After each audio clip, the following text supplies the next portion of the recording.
My name is Diane Foster. I'm at 33. I never imagined I'd be folding laundry in the house I once owned, waiting for permission to eat dinner at my own table. It started 3 years ago when my husband Michael died in a warehouse accident.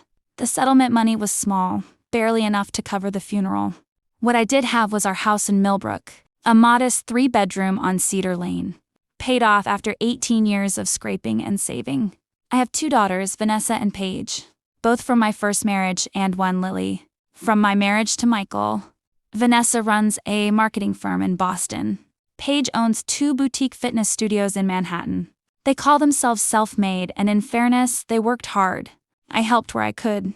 Second mortgages, wired tuition money, co-signed loans neither of them mentions anymore. Lily is different. She dropped out of community college to work the line at a packaging plant outside town. Double shifts, steel-toe boots, hands raw from the cold storage room. She never asked me for a dime.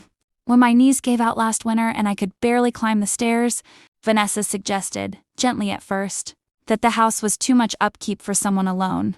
Paige agreed. Mom, wouldn't it be smarter to sign it over to one of us? Just for tax purposes. We'll always make sure you're taken care of. I trusted them. I signed. 6 months later, Vanessa and her husband moved in temporarily, while their new build finished. Then Paige's things arrived too, boxes stacked in what used to be my sewing room. Slowly, the house stopped being mine. I was given the smallest bedroom, the one facing the alley. My name came off the utility bills first, then the deed, quietly. Through papers I didn't fully understand until it was done. Now I cook, I clean. I stay out of the way when Vanessa hosts her clients for wine nights. Paige tells guests, the housekeeper who's been with the family for years. I laugh along because the alternative is being asked to leave. Only Lily calls every night after her shift. Exhausted, voice cracking with guilt. Mom, I wish I could give you more. Last Tuesday, sorting through an old filing cabinet Vanessa wanted cleared out. My fingers brushed against a folder wedged behind the drawer. One I didn't recognize, sealed, and addressed in my late husband's handwriting. I hadn't even opened it yet when I heard Vanessa's heels on the stairs. I shoved the folder under a stack of old towels seconds before Vanessa appeared in the doorway. Mom, are you almost done in here? I need this closet emptied by tonight. The Marshalls are coming for dinner, and I don't want boxes everywhere. Her tone was the one she used with the caterers, polite, distant, final. Almost done, I said, my heart hammering against my ribs. She lingered, glancing around the room like she was inspecting a hotel she owned. Also, we won't need you at the table tonight. Just leave the food warming in the oven and stay upstairs. These are important clients, and it's easier that way. Easier, I had heard that word so many times it had lost all meaning. Easier for who to explain the woman who raised her, who mortgaged her own future for Vanessa's college tuition, was now hidden away like something embarrassing. I nodded. She left. That night, once the dinner party's laughter drifted up through the floorboards, wine glasses clinking, Paige's voice praising the caterer's salmon, I sat on my narrow bed and finally opened the folder. Inside were bank statements. Not mine. An account I had never seen. Opened in Michael's name only. An account from before we married. One he'd never mentioned. The balance dated just weeks before his death.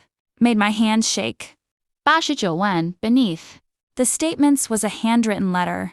Diane, if you're reading this, I never found the courage to tell. You're about my father's inheritance while I was alive. I was ashamed of how estranged we were, and afraid the money would change how the girls saw you. I set it aside for your future and for Lily's.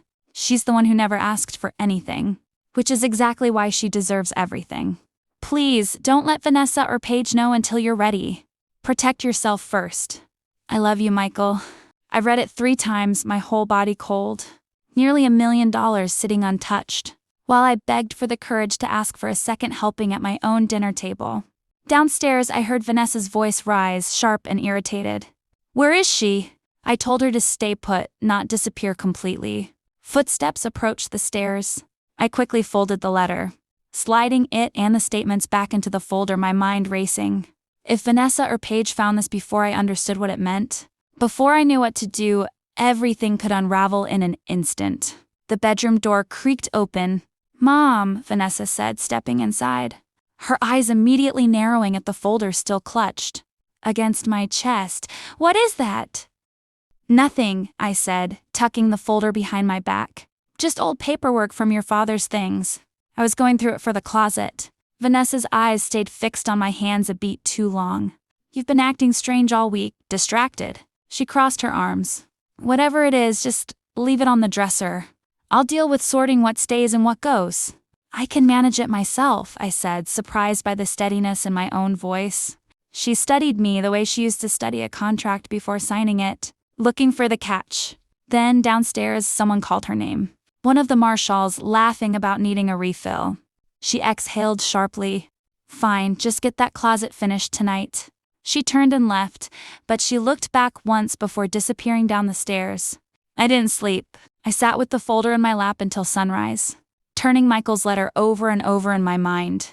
Nearly $1 million, and no one but me knew it existed.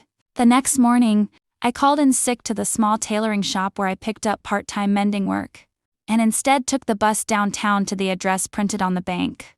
Statement's letterhead. The branch manager, a soft-spoken man named Harold Doyle, recognized Michael's name immediately.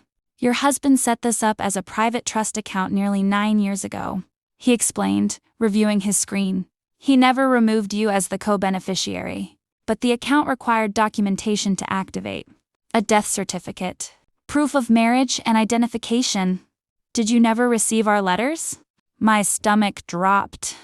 What letters? He turned his monitor toward me. 3 notices had been mailed to my old address.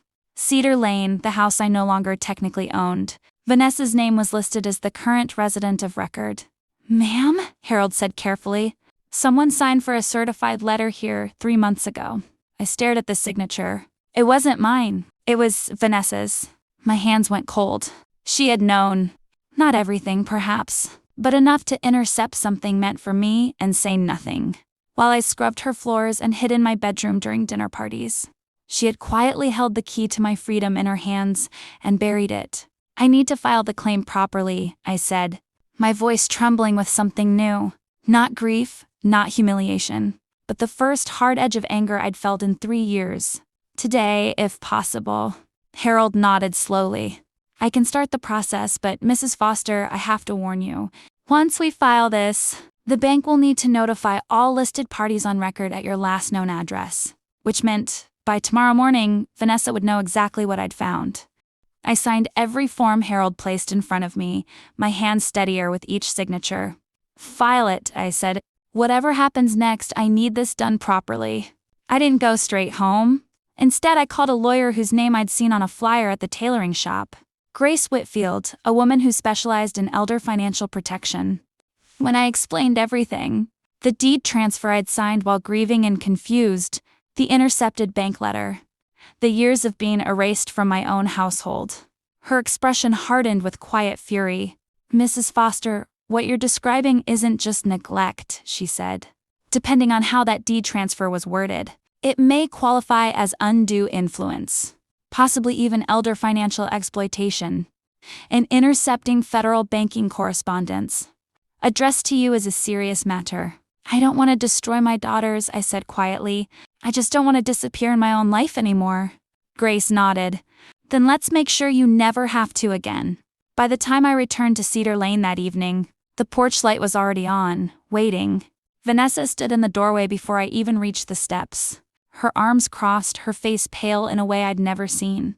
The bank called the house line, she said flatly. Something about a trust account. Under Dad's name.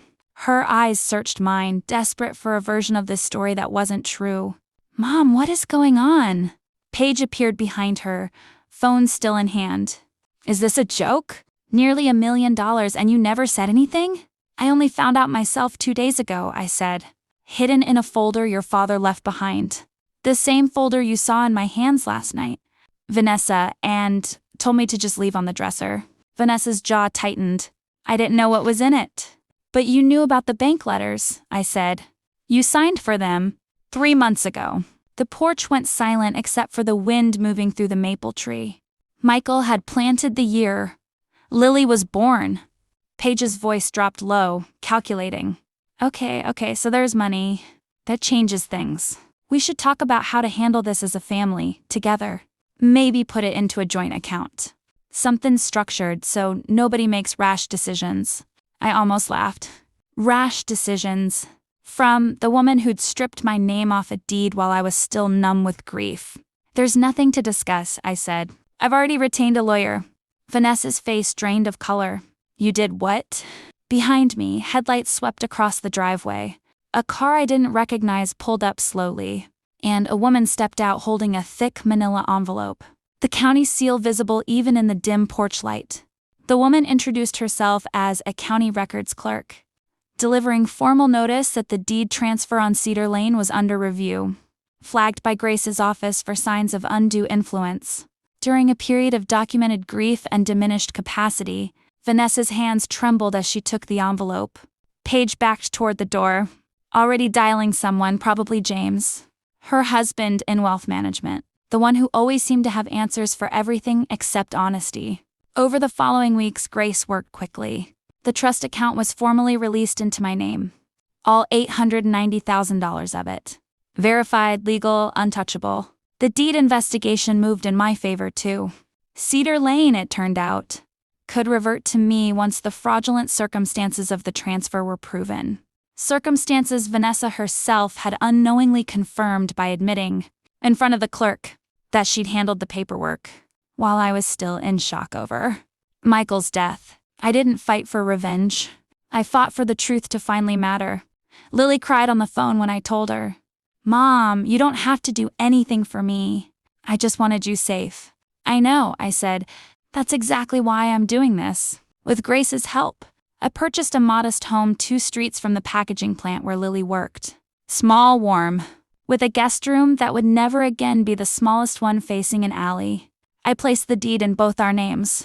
I funded a small savings account for her daughter's education, one Lily could access without asking anyone's permission. And I set aside a portion for myself. Finally, for the first time in 3 years, to simply rest. Vanessa and Paige were not left with nothing. I made sure of that, a modest sum each. Enough to remind them I still loved them. Not enough to reward what they'd done. Cedar Lane sold within a month. Standing on the porch one last time, watching the new owner's moving truck pull away, I felt Michael's presence in the wind through the maple tree he'd planted. I whispered a quiet thank you for protecting me even after he was gone. Now, most evenings I sit on my own porch, no longer waiting for permission to eat at anyone's table. No longer hidden during dinner parties in a house I once owned. Lily visits every Sunday, her daughter running through the yard, laughing. I lost 3 years of my life, believing love had to be earned, through silence and servitude. I know better now. Love doesn't lock you in the smallest room. It builds you a home.